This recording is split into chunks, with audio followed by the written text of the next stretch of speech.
welcome back to another episode of the Whatever Buddy podcast on a hot Whatever Buddy Wednesday, but not too hot for episode 84. On today's episode, we touch base in the music. Click tracks, running tracks. Who uses them? Who doesn't? Who cares? With that being said, get on your favorite recliner with your best headphones and enjoy the show. With no further ado, Ryan and Johnny.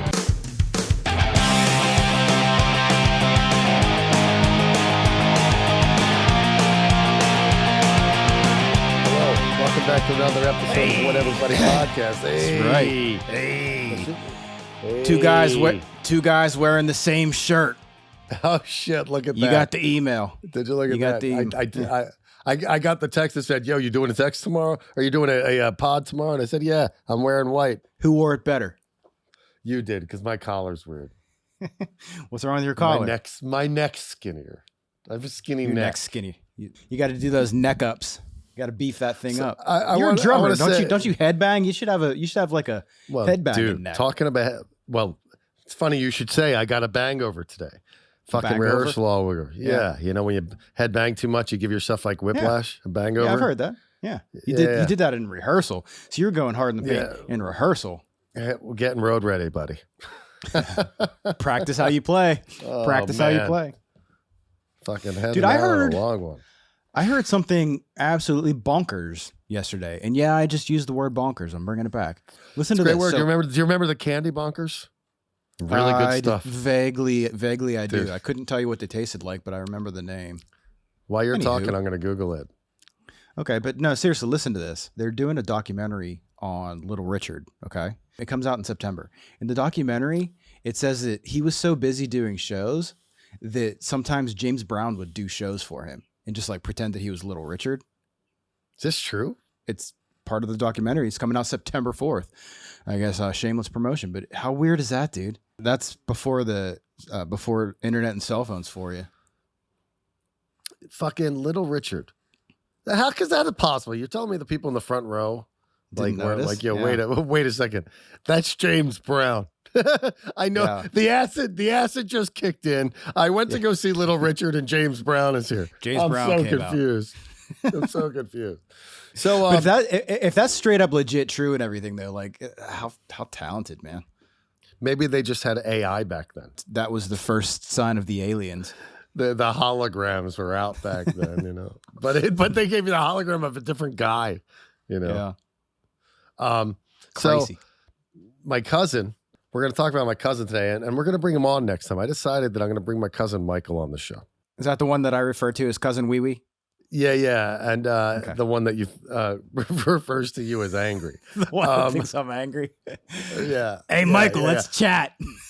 Right. We're going to chat. We're bringing him on next time for sure. Okay. But today, right before the podcast, he's just like, so his son is in town playing at the Hotel Cafe. Oh, cool. At like 6:30, you know, and it's sort of like, it doesn't work for me today. It doesn't work for me today. So like he's like giving me a really hard time and guilting the shit out of me. He's like, come on, dude, just go. That can wait. Just go. He doesn't know that you go to the beat of your own drum. No pun intended. That Johnny does Johnny 24/7, 365. Yeah.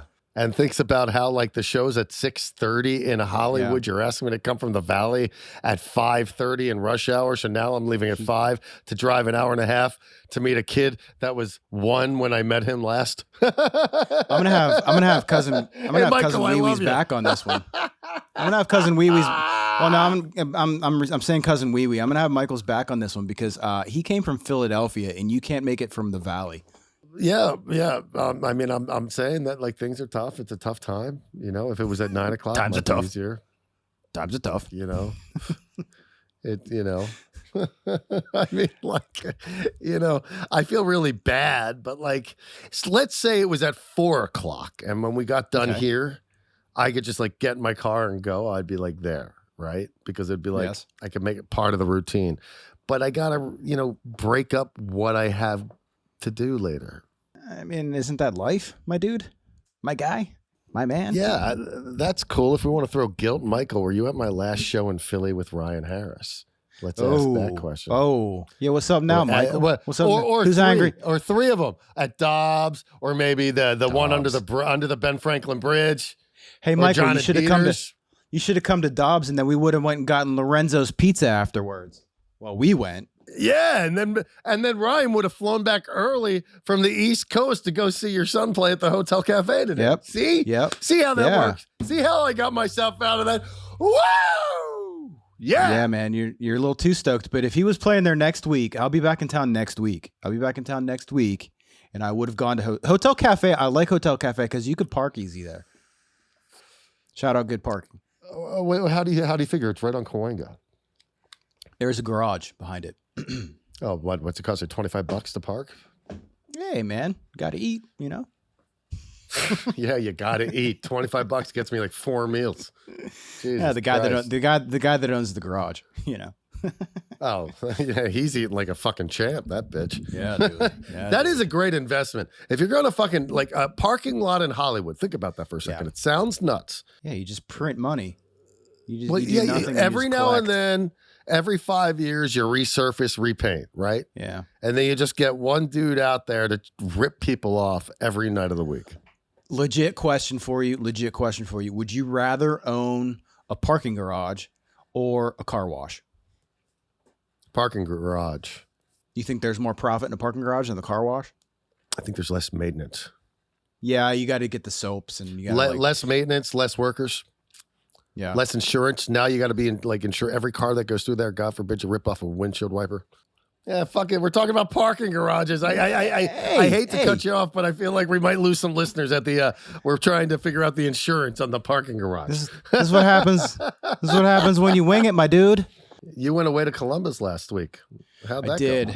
I had a good time, man. My buddy lives there, and we just grilled, barbecued, drank adult beverages. When you said grilled, I thought you meant like we grilled each other. Like I was just like in his fucking face the whole time. Like, what's he was up a now? Fucking asshole. What's up now? When we eating? Yeah. What's going on with you? And then on the drive home, dude, it rained so hard. I'm jealous. I almost pulled over. Well, don't be jealous of this kind of rain because I was driving 35 miles an hour on the highway. And this is coming from a guy that a couple weeks ago got pulled over for doing 77 in a 45. Whoa. You never told me that. I didn't tell you that. Let's talk about that. No. I think we were too busy fighting last time. Yeah, we had a little tiff. Anyway, so a couple weeks back, all the Cherryman Road, 4 of the 5 Cherryman Road dudes, buddies, friends, got together in Pittsburgh. How did we not talk about this? This sounds like such a great time. Let's talk about it. Because then we can talk about the nice reunion dinner at the Rainbows 5 years ago. So really? Yeah, let's do that. Yeah, but that's not important. You just did this. All right, so let me try to wrangle you in here. So driving home from Columbus, doing 35 on the highway because of the rain and so hard. But a couple weeks ago, I go into Pittsburgh to meet up with all those guys and just get caught up, man. It was cool. And then I was driving home. Me and Frankie are driving home, and there's headlights behind me, and. I have questions. Just a derailer, dude. You're just a straight up derailer. This questions. I got questions. It's the most annoying thing you do. Sorry. Were you driving on the highway Holy or were you shit, driving man. by your house? Holy shit, man. What? So we go out and we have fun. We get all caught up and everything, and we're driving home, and it's 3 a.m, and I see headlights behind me. Freeway or neighborhood, like in your neighborhood? I was on a freeway, but the speed limit changes. This one road that goes from like 45 to 55 to 35 to changes a lot. And I see these lights behind me and don't think anything of it. Driving. And then all of a sudden, lights turn on, cop lights turn on. And I look down and I see 77 and I'm like, oh, shit. And like, I just wasn't the speed limit at the time? 45. Yeah. So he comes up. 3 a.m. Were you drinking? Yeah, I was fine. I was totally fine. And he comes up and he goes, going a little fast there, huh? And first of all, the guy was super nice. He was super nice to me for that situation. He could have been a dickhead, but he's like, yeah, got you going 77 and a 45.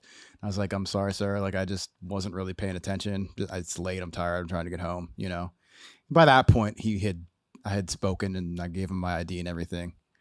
He walks away. I'm like, there's no way I'm not getting it. No way I'm not getting a ticket, you know? He came back and gave me a warning. I was like, thank you. Oh, shit. Yeah. Wow. I think a warning goes on your record though. So like if I was that an Ohio State police officer since it was on the freeway? It was in Pennsylvania. Pennsylvania State. Yeah. Yeah. Wow, that's amazing. That shit doesn't happen to me. I don't know how. The only logic that I have to make sense of not getting a ticket for, call it what it is, almost double the speed limit. I think you lose your license at double the speed limit, don't you?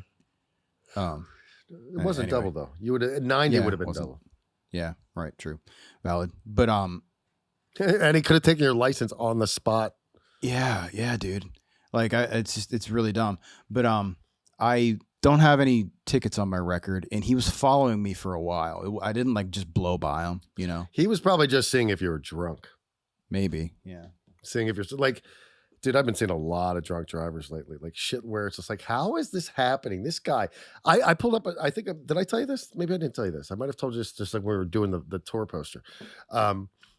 I pulled up on this dude the other day on Hollywood Boulevard or Santa Monica Boulevard because the dude could not fucking stay in the lanes. Like I was just like look at this dude, like this lane over that lane, over this lane over that. So I pulled up next to him instead of calling the cops on him, which I guess would have been the right thing to do. I rolled up next to him like, yo, bro, you're all over the place. And he's just you actually spoke to him? Yeah, because I pulled up and I beat my horn because it's like, dude, it's either like, let me warn you that you're all over the place or like you're going to get a DUI. So were you at a light? Were you at a stoplight? Yeah, because I'd been behind him. And then when we came to the light, I pulled up next to him and I beat my horn. He rolled down his window. I'm like, yo, dude, you are all over the place. And he's like, oh, dude, I'm sorry. I'm like, I don't care if you're sorry to me. All I'm saying is you're going to kill yourself. You're going to kill somebody else. You're going to get a DUI. He's like, I haven't been drinking. I'm like, I'm not questioning where you've been drinking. I'm just saying if I was a cop, I'd pull your ass over. But anyway, buzz driving is drunk driving, my friend. That's it. High. What do they say? A high little driving. High is too. No, what do they call it? A little high is too high or something like that is the new billboard signs in LA. Along with, I bet your church doesn't have an armed guard like our synagogues. I've just been seeing those all over the place lately. I'm just like, Jesus Christ. Yeah. Back to your hangout. You hung out with the old band. That's pretty fucking cool. How was it? Like what? Like I mean, is this the first time you guys seen each other and how long? See, all together, all together. It was the first time in a hot minute. Yeah. And one of the fellas I haven't seen in like a hot minute, but the other, everybody else. I think a hot minute could mean like 10 minutes. Our bass player, I haven't seen him since probably, Frankie 15. wasn't the bass player? No, Frankie played guitar. Our bass player Dave, he was the one that I haven't seen in the longest amount of time. But it was all good. It was like, it's so strange because it felt like no time had passed, but it's been years, you know. Isn't that weird, dude? Yeah. I went. I guess it was longer than 5 years ago. It must have been 10 years ago now. The Knives with the lineup that did the most, like before the Nick Oliveri lineup, the lineup with Scott Klaus, my twin. We went to the Rainbow, and it was like we were together. It was like no time had passed, and it's so weird. It's kind of sad in a lot of ways because a lot of people don't get it. You know, I mean, people who are in bands get it, but for those who haven't been in a band before, like being in a band's like being in a relationship with like a a significant other. So except there's multiple. Yeah, instead of having one boyfriend or girlfriend, you got 4 or 2 or 3 or 5. Or if you're an Edward Sharp and Edward Sharp and the Scissorhands, you got like fucking or whatever the name of that band is, or the Magnet. It's Edward Sharp and the Magnetic Zeros, not the Scissorhands. Edward Sharp and the Magnetic Zeros. You got like 10 significant others. Did you guys talk about doing a reunion show? Levon and I talk about doing a reunion show on a regular basis. It's something we text each other every other week about it. And it's just like, we had Levon here. I forget what episode Levon was, but he was probably around episode 42, somewhere around there. And he's busy making movies and TV and stuff. And I'm busy doing my thing. And we talk about it. And like, our guitar player, he wouldn't be able to do it. He's somewhere off in Missouri. I haven't talked to him in a long time. And so Felipe has agreed to even play guitar for this really? said reunion. Yeah. So some may call that an upgrade. Yeah, I would say it is 150%. Most would call that an upgrade. Yeah, absolutely an upgrade. It was melancholy. It's like when I go with you guys, when we had that month of rehearsals or whatever.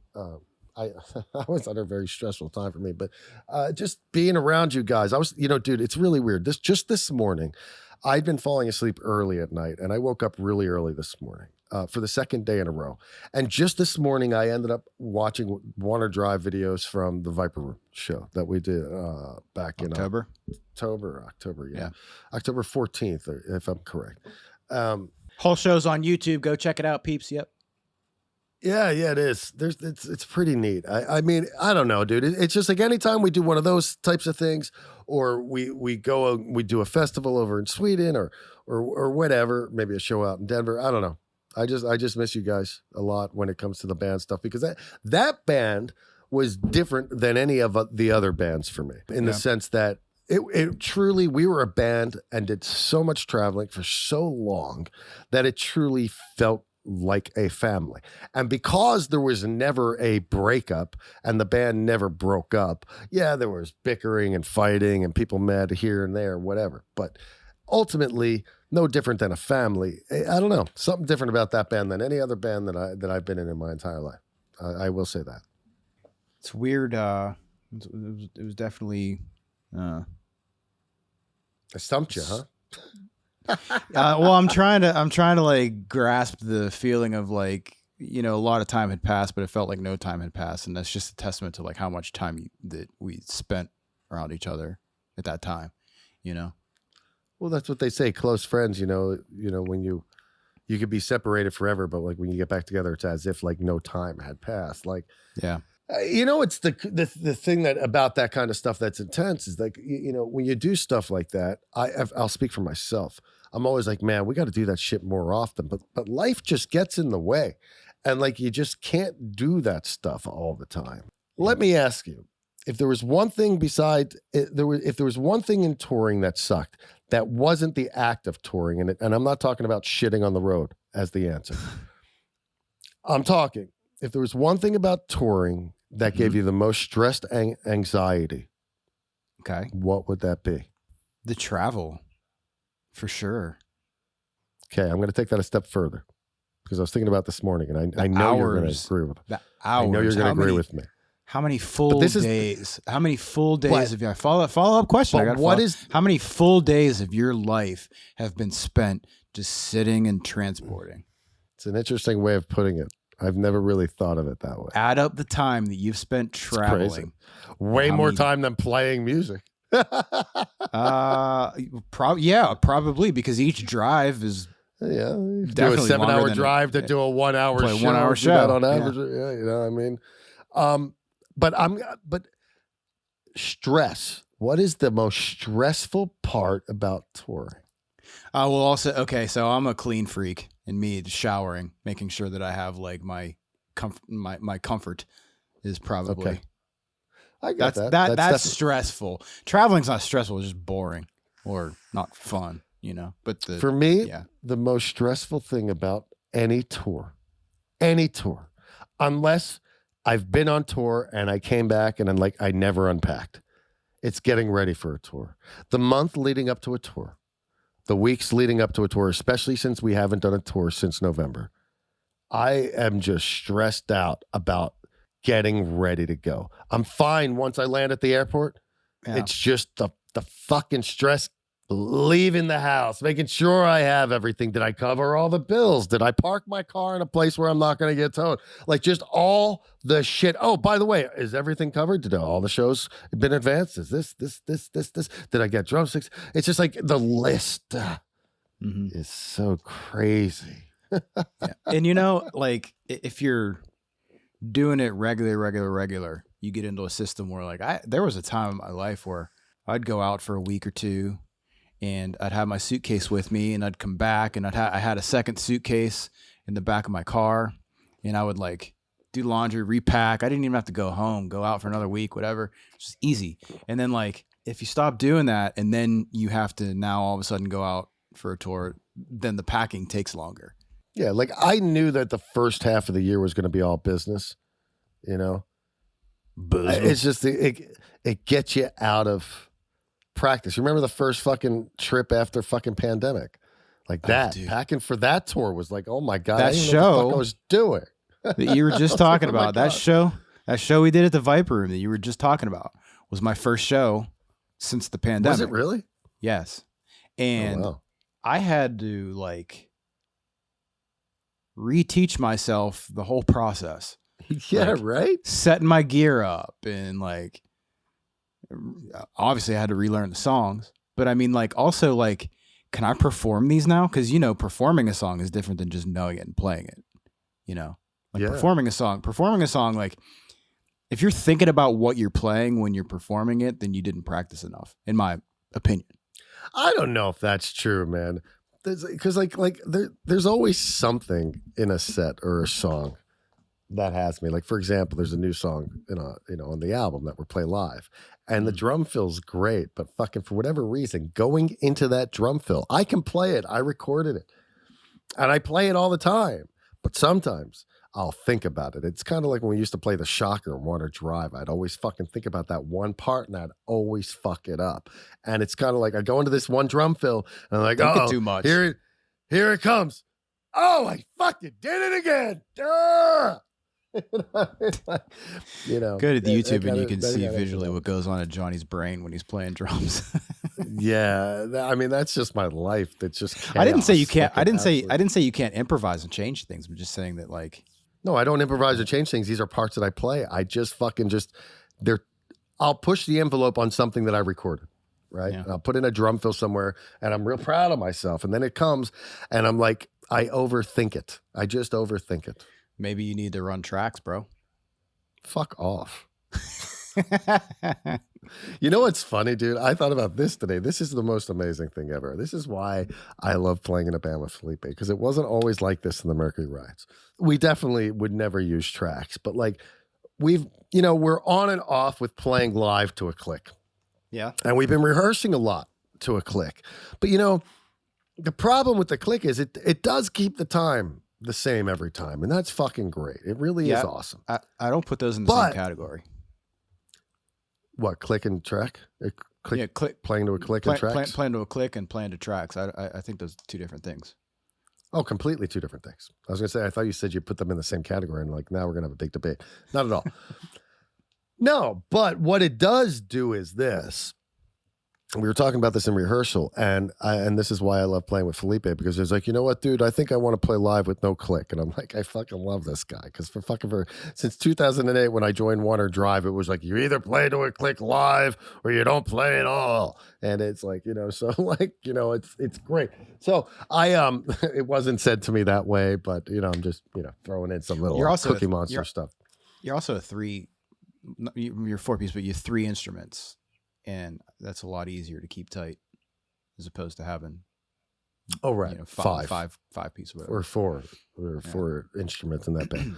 Right, totally. But the thing with the click that's great is because you let adrenaline go, and if the whole band's moving, it doesn't matter if the tempo shifts if the whole band's shifting together. Like as long as go listen to fucking Highway to Hell live anywhere in the world from AC/DC. It's like it's like crazy. I was watching the showcase that I played a couple weeks ago that you came to. Dude, I haven't watched that yet. You sent that to me. I got to go back and find where you. Cool. Where did you email it or text me that? I texted to you. There's one song that I start off and I come in at 100 miles per hour. I was like, oh, dude, Ryan, slow down, buddy.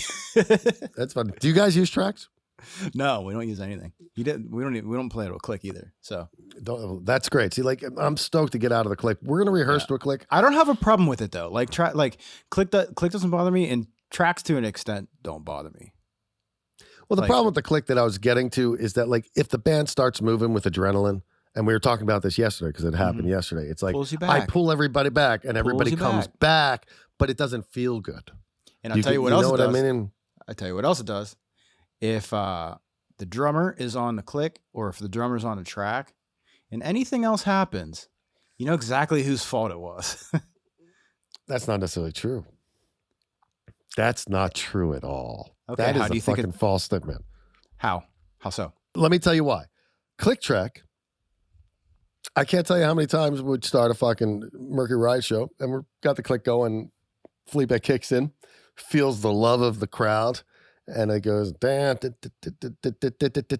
it just speeds up a little bit. And it's just like, there's no pulling back. It's like, turn the fucker off. That ain't my fault. How's that my fault? I'm not saying it's your fault. If You you're always on the say, click, here's the thing. But you always, I misunderstood. Wait, you didn't mean it like if somebody fucks up on the click, it's the drummer. You mean if somebody fucks on the click, you can point to who it is. You got a guilt complex, my friend. God. You think everybody's trying to blame the drummer all the time. That's usually what happens. What I'm saying is if the drummer stays on the click, as you should, everybody else has to follow you. And if he's going to be speeding up, then he needs to learn not to speed up. He needs to learn to follow you. Because if you dump that click, there should be like a swear jar, a click track version of a swear jar, where if you dump that click, somebody's got to pay into the jar. I love that. Because he messed up. Then you take that money. Say that they buy merch. You buy merch. You buy stuff with it. Yeah. That's funny. I like that. That's fucking great. We used to have a jar when I was a kid. I think I told you this story.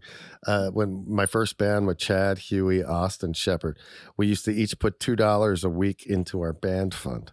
And when we had enough money, we walked up to McCory's, which was a store in Richboro, and we bought a Smurf drum set. We carried this drum set all the way back to my house. It was like a Smurf plastic drum set. Like the Smurfs. We got a Smurfs drum set. Oh, fucking 9 maybe. Okay. And we carried it all the way, this big box, a bunch of 9-year-old kids fucking walking like a mile with this box. We get back, my brother, what a dick. God bless your soul. I love you to death, buddy. But he sits down behind the drum set. He's like, this ain't no fucking drum set. It had like these paper heads on it. I hadn't even played it yet. Picks up a pair of drumsticks. He's like, rips every goddamn head on the goddamn drum set. Wow. Never got to play it. Dude. Oh, that's messed up. but that came from the band jar. We saved up $2 a week. yeah. I found a video of so like back to the click track topic. I found a video of, because like a lot of band, like Pink Floyd use tracks, dude. When did they start using tracks though?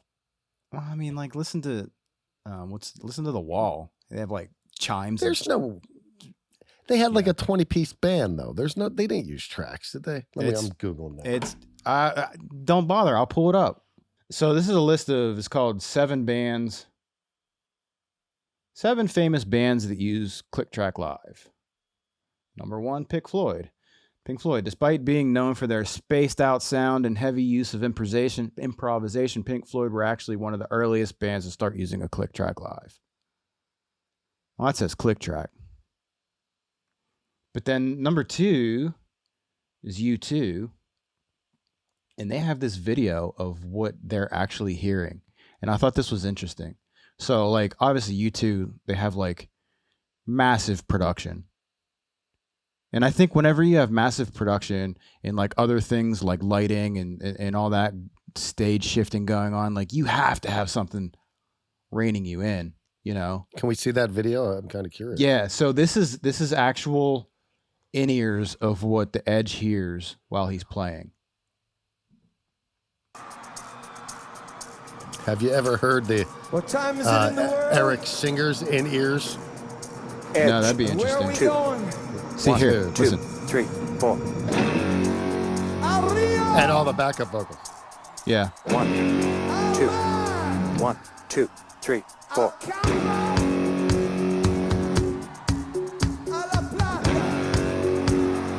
Edge 2, 3, 4.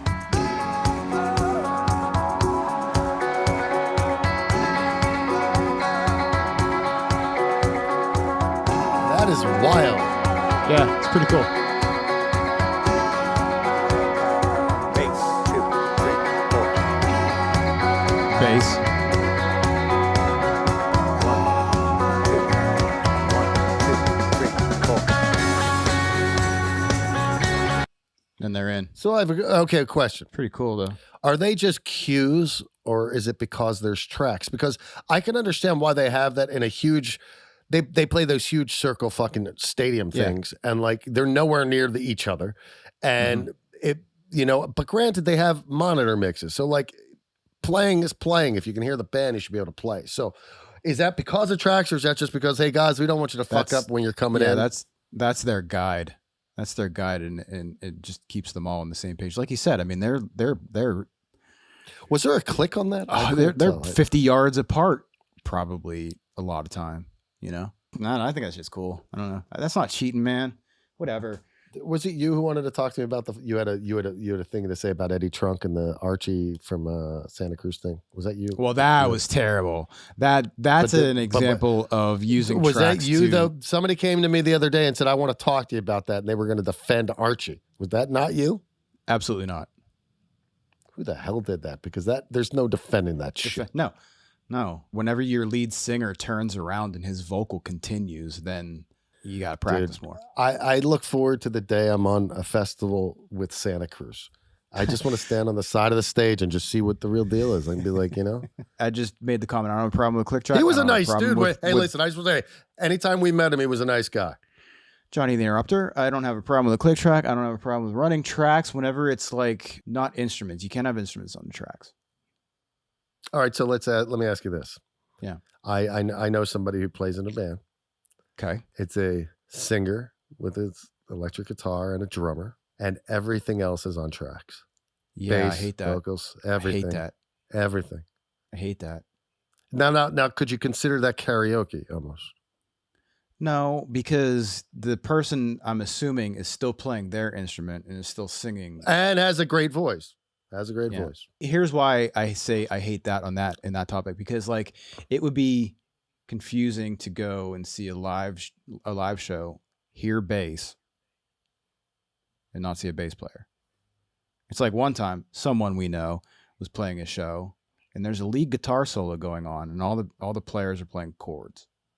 Was it at the House of Blues? You know who that is, dude. I'm not gonna name names. Don't make me the asshole. I'm not asking to name names. I'm just asking if we're talking about the same person. Probably. Yeah. That was what's funny, when said person was confronted, said person said we were like he was gaslighting us. It's like walking in and seeing your girlfriend fuck another dude and her saying, "I wasn't fucking anybody." It's an aggressive comparison. But it's the only way to say it. It's kind of like, "Hey, dude, you didn't play that solo." He's like, "Yeah, I did." It's like, okay. I recorded it. Okay. Yeah, you did. I mean, that's even in question. Really? Question. Since we're talking about tracks versus I like no this tracks. topic. This is a nice topic. What about bands? And a lot of them do this. A lot of them, especially like Kiss, Ozzy, that type of. They have a keyboard player that's off stage. My question to you is, why are they off stage? Because they want the audience to see what the audience expects to see, right? So that musician that's backstage is keeping things tight and making the sound bigger, but they're not on stage. Okay. Dave Grohl didn't do that when he added the keyboard player in Foo Fighters. Just brought him to the stage. I'm not saying everyone does that. I'm just saying, what are your feelings towards bands that do that? I don't get it. It doesn't make sense. What are you hiding it for? They can still hear it. Well, now see, here's the thing, though. Here's some respect. They're doing it instead of running tracks. They're adding the extra parts they need without the crowd seeing them. So it's no different than running tracks. What makes it cooler than tracks is at least there's somebody playing it. It's human element, yeah. However, with that being said, do you want to hear something crazy with that being topic? Cinderella, the band. They did that. The keyboard player was behind the stage. Cinderella. Fucking toured like Gypsy Road, Cinderella? Gypsy Road and Shake Me, Shake. Gypsy Road. Don't know what you got till it's gone. You know that one too, yeah. Thanks for the refresher, man. You got it. Keyboard player behind the curtains. Every tour they ever did. The guitar player, Jeff LaBar, and the keyboard player both died the same day. Not related in incidents at all. That's randomly. Crazy. That's crazy. Right? It's also off topic. Well, I mean, I just thought it was crazy. Like, what are the odds of that happening, right? They're from Philly. How off topic is it? Yeah. When I was in Cherry Monroe, We did this one show, okay, and I had a guitar tech, okay. We had a tech on each side of the stage, so we had two. And did the drummer have a tech? The two techs that we had were sort of like they helped Everybody's. everybody. Yeah. So and plus our sound guy was a drummer, a former drummer too, so he helped out a ton. Our sound guy that was our tour manager for most of that band. Anyways, you're getting me off topic, my man. But hold that thought. I want to ask a question to the two techs. Did everybody get to just walk on stage, or did the drummer have to help the sound guy and the two techs with his stuff? No, they set our stuff up and we walked up and played, and when we walked and the drummer off, was included in that, right? Yeah. All right, Well, I just want to make sure the drummer was treated the same chip way. on your shoulder. Hey, he's been on the podcast. I'm looking out for him, man.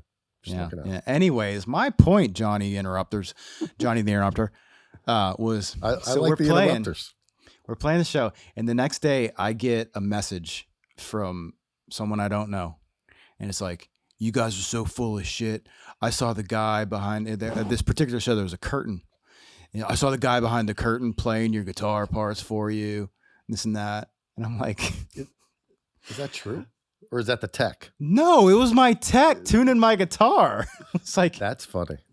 Yeah. So what are your views on the guy behind the curtain? It's definitely weird. I think it's probably kind of the same thing as running tracks. And what made you think of that? What made me think of that is it's interesting. Well, just because it's something that you don't see making sound that you hear to make a band sound bigger and better. How often do you think it happens? Probably a lot more than you think, dude. The thing is, they eliminated with tracks because now they don't have to pay that guy because they got a track. They've just eliminated salaries. Yeah, maybe. It's fucking bullshit. Like more successful band like Kiss. Kiss is making a ton of money, so they can afford to hire the guy, and it makes it probably a little bit more organic. Also, Kiss. If you want to hear something cool, we should find it and bring it up. Eric Singer's in-ear monitor mix with the vocals, because there are so many motherfuckers going on in that thing. It's crazy. Oh, like background vocals on the tracks? All the tracks, like lead vocals. Well, Paul Stanley's been pretty public about like his voice is going away, and that, you know, they're on this end of the road tour and they're done because his voice is shot. I give him a pass though, dude. That guy's voice was on top of it for a long, long time. Can I ask you something? I want an honest answer. After all the years since the Milli Vanilli thing, okay, and all the track using and all the fucking lip syncing and all the bullshit, not to mention every TV show major lip sync back in the day. Right. Does Milli Vanilli deserve to have their fucking Grammys back? The Grammys back. If I'm not mistaken, they didn't sing on the recording. And that was the thing. I don't know, man. They still were the ones they put out there as the fucking those two that's dudes. Just embarrassing, though. Wouldn't you rather make a mistake than have a track fail? Like, put yourself in two scenarios. Two scenarios. You're going to shit the bed. Did they ever sing though? Yeah, I don't know much about them. I was a child. But let's hear what you're saying. What? Two scenarios. You're going to shit the bed on stage, okay? Scenario one is because your tracks fail. Scenario two is because you make a mistake and you look stupid. Number two. Yeah, I think number two. Because number one makes it look like you're not real. Who was the girl artist? This happened a few years ago. She was on stage and she played it off real bad. That was Ashley Simpson. She was on Saturday Night Live. Yeah, it was real bad. Yeah, she fucking had a nervous breakdown. I felt bad. Walked off stage. I felt bad for her. Yeah. Yeah. How could you not? How could you not? Because you've been in a position where you you've done enough shows. Can we bring it up? Can we bring it up? Let's bring it up. Let's bring it up. We got to bring it up because it's like it is the ultimate track fail. Okay, here you go, dude. Thanks. I love it. Ashley Simpson. Random video pull up, although it's on topic, so I can't get mad at you, you know. Once again, Ashley Simpson. That might get us flagged. Yeah, just it probably is. I knew one of the dudes in her band. I got to remember which guy it was. Oh, and the vocals come through? Yeah. Look, it's already started. She's not singing. It's right out of the gate. And just does this awkward dance. Why didn't she start back up there?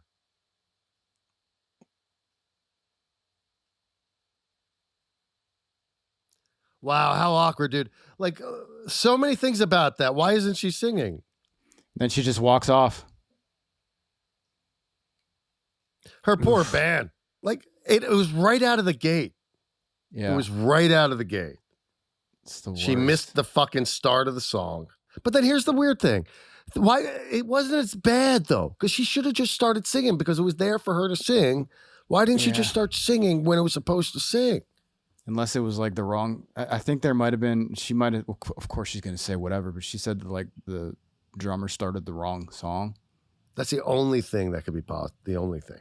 The only thing that makes sense. What's the closest you've come to anything like that? I mean, obviously that's Saturday Night Live. It's like national television. It's freaking awful. But like, what's the closest you've come to that kind of a turd? Knock on wood. I don't. Yeah. I've had one night at Perks where Here your Perks.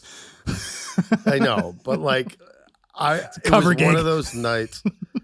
It was one of those nights, you know, Angelo, our old driver, gave me something and I fucking took it and I messed up imagine? I messed up one drum fill. I messed up one drum fill. And then because I messed up that one drum fill, I got in my head and we played like this fucking 3 sets that night. And I messed up every drum fill because I was just thinking about it was horrible. But I'm putting this out into the world. We're going to have Ashley Simpson on the podcast and we're going to talk about what it feels like. And honestly, I'm not making fun. I'm not throwing any kind of shade at her. I feel bad for that situation because it's embarrassing and it's tough. But I want to have her on this podcast. So whenever she explains that, you can go, yeah. You know, that's all. This one time I was at Perks in Huntington Beach playing a ZZ Top cover and I did the wrong drum fill, you know. It's kind of the same thing, right, Ash? You goon. That's some of the funniest shit ever, dude. I love it. And on that note, dude, I got nothing more. On that note, thanks for joining us on another episode of the What Everybody podcast. I hope you enjoyed yourself. Today was fun. Ashley Simpson, if you're listening, come on. Come on the podcast. We can relate. That was hilarious. And Michael, my cousin Michael is definitely coming on next time. My cousin Michael's coming on. We're going to get down to this Jewish guilt bullshit. You know, enough of that. Enough. On that note, everybody, thank you. Please like, subscribe, and report because it's always good. Hit the thumbs up. Apparently, that helps us. And until next time, thanks for coming to the What Everybody podcast. Later. No backing tracks were used on this podcast. See ya. None.